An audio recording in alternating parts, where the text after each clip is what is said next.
The order of removing implants should always be from the top down. So you start on the implants that form in your skull first, and then you go to your neck and shoulders, then to your chest and back, then into your stomach, pelvis, and you never forget your legs.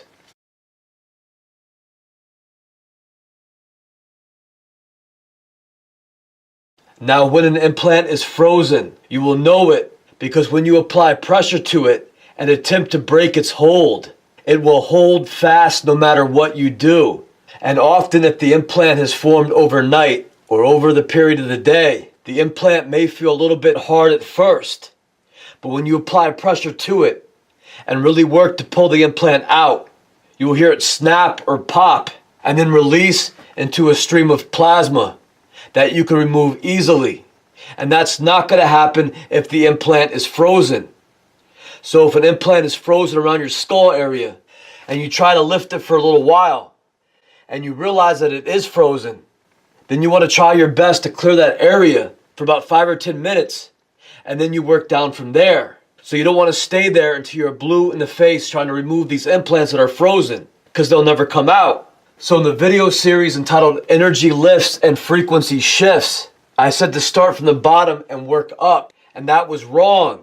And the reason I said that was because I often had implants frozen around my cerebellum area. However, I found that I could lift the implants that were lower, like around my chest and back or around my stomach.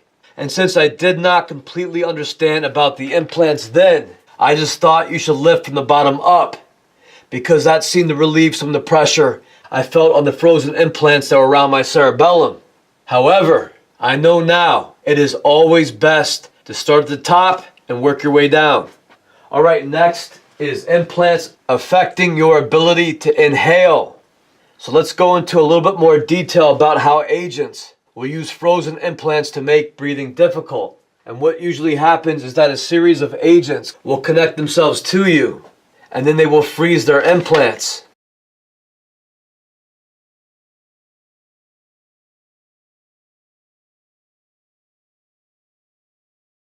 And they will be in your sinus, your forehead, your cerebellum area, and at the base of your neck. And when these agents begin to press down, the implants will press in from all angles. And this makes breathing seem a little heavy. So breathing in through your nose will take a little bit more effort because your nose will feel stuffed up and it will take a little longer to inhale. And you will feel this the most when you are lying in a prone position and have your body's weight on your chest and your head. So the best advice is at these times is to focus on the correct form of breathing. And I say this because I have been known to get angry when this is happening and I start taking shorter and faster breaths. And this is wrong. So if you want to remove the extra plasma in these areas and hurt these agents connected to you, you must maintain the best breath form as possible. And that is by staying calm and breathing in through your nose all the way as deeply as possible. And then as you start to exhale, you will pull up by creating a suction with your tongue for 2 full seconds. And then you relax your tongue and then you exhale completely, imagining sending the air straight up your spine and out the top of your skull. And the most important thing to remember is this: if these sinus and cerebellum implants make breathing difficult, you want to breathe down your back. You want to breathe down your spine, because that is the easiest path to breathe through when you have a lot of these sinus, cerebellum, and airway implants that all put pressure on your airway. So at these times, you do not want to breathe into an implant that is making it hard to breathe. Instead, breathe down your spine to get a full breath of air and then lift from your sinus or lift from your cerebellum or lift from the back of your neck. So you will alternate between the implants, lifting from whatever implant you are pressing down on. And if that implant is affecting your ability to inhale with ease, you need to inhale down your spine. So of course, These implants are connected to agents who are trying to throw off everything you do. And that includes messing with your breathing at the top of their list. And like I said before, to affect your breathing, these agents will roll their bodies into balls. They will hold their breath. They will clench their jaws. They will jerk up with their shoulders. And all this triggers people into taking shorter breaths and not breathing correctly with the U-breath form.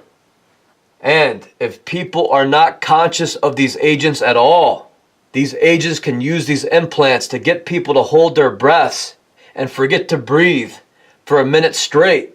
And this will cause a serious panic attack. So just be aware of their whole game. And if you are attempting to remove these implants, this will be a major threat to them. And of course, they will attempt to use the radio frequency connection to throw off your meditation and the proper breathing form.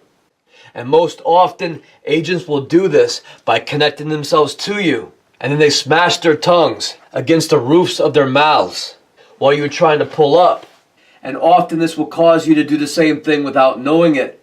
So agents will use these mutual implants in your jaw to try to prevent you from pulling up with your tongue. So you will begin to lose your pull while breathing. So always focus on maintaining the proper form. Another trick they use that is basically the same tactic is something that I once called a skull cap. And the first couple times they did this, it freaked me out and caused me to panic a little bit. So what they did was use a series of agents to implant me around the sinus, forehead, and cerebellum area. And then one day they connected these same agents to me and then reversed the energy. So suddenly all these hardened implants seem to come out of nowhere and take over the top part of my skull. And since all of these implants affect your breathing, it feels like you have a chunk of iron in the top of your head. So I began to worry that these implants had closed off my crown chakra point and caused a severe buildup to form. And with an implant like this, how could the incoming plasma then move through my head if I had all this junk cutting off its path toward the crown chakra point? So I called this implant a skull cap when I did not really know exactly what was happening. So I want everybody to know that in fact, they can never close off your crown chakra point. The energy can always go up through there no matter how many implants they form in your skull area. However, they could cause implants to build up in your skull.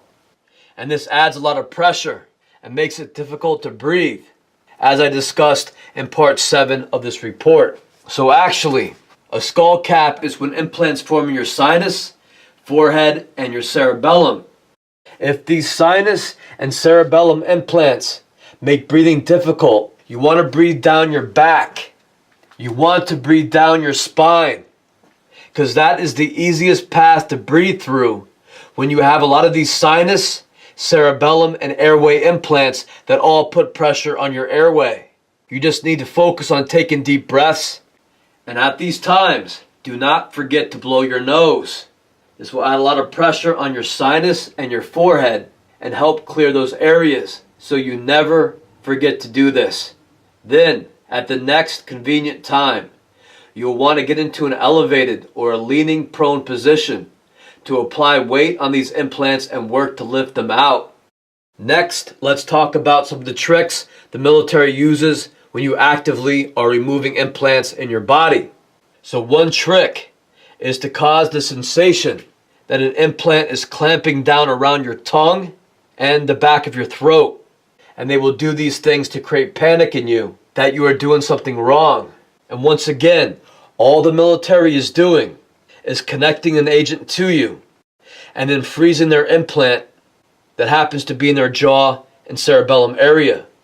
The only thing is that the first couple of times they did this to me was when I was just learning to put pressure on these implants and then use the U-breath to lift them out.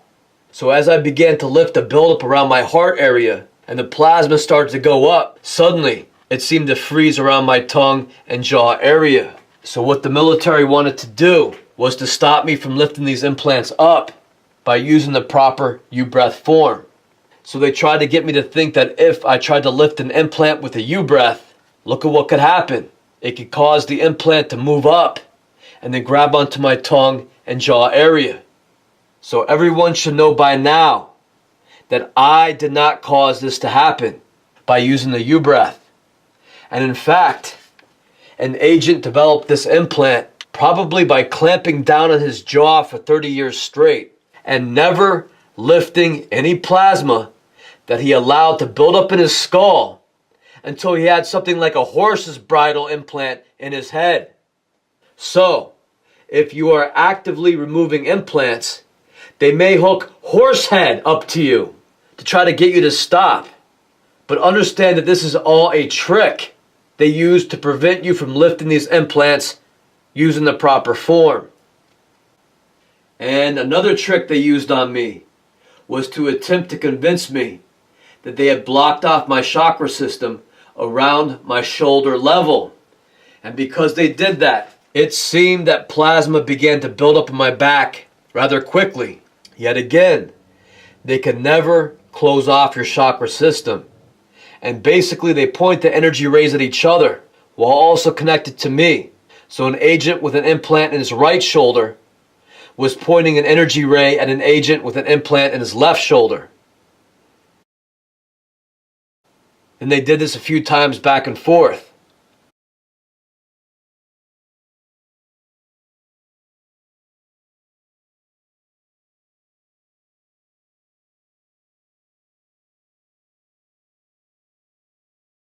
So I felt these energy streams shooting back and forth across my back. And then next, these agents all reversed the energy on themselves.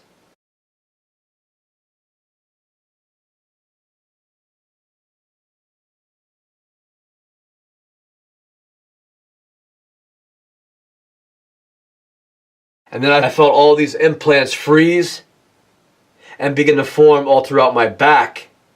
And when they all began pressing on these implants, this all created a slight panic on my side when I began to worry that my chakra system had been blocked off. And all these implants that came out of nowhere was due to my chakra system being blocked off and everything building up rather quickly. So these are all tactics to get you to panic. And by getting people to panic is when they can start to take control. So a lot of this is a head game. And at a time like this, you just need to focus on taking deep breaths and lifting the plasma the best you can. Understanding that frozen implants are painful at times and can make breathing a little bit difficult.